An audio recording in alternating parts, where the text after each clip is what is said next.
माझं सोलापूर न्यूजमध्ये आपल्या सगळ्यांचं स्वागत। परभणीच्या घटनेच्या निषेधार्थ सोलापुरात अज्ञात 4 ते 5 आंदोलकांनी शिवशाही एसटी बस जाळल्याचा प्रकार घडला आहे। परभणी येथे झालेल्या घटनेच्या निषेधार्थ सोमवारी सोलापुरात काही संस्था संघटनांनी मोर्चा काढला होता। याशिवाय काही राजकीय पक्षाचे लोकप्रतिनिधींनी जिल्हाधिकारी यांना घटनेच्या निषेधार्थ निवेदनही दिले होते। सोमवारी सायंकाळी सोलापुरात 3 एसटी बसेसवर दगडफेक झाली होती, तर आज पहाटे MH06 BW 0589 ही बस पेटवण्यात आली।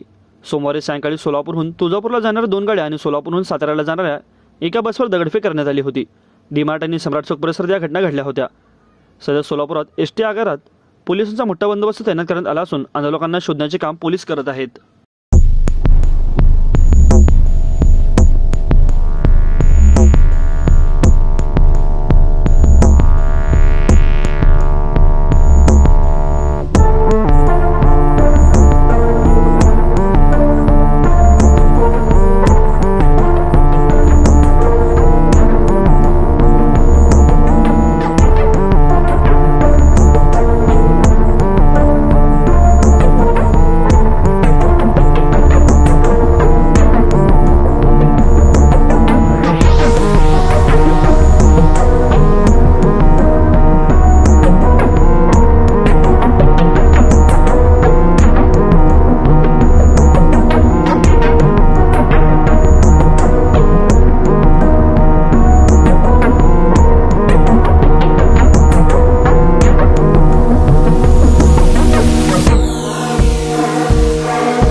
माझं सोलापूर न्यूज या यूट्यूब चॅनलला सबस्क्राईब करा आणि बेल आयकॉन प्रेस करायला विसरू नका।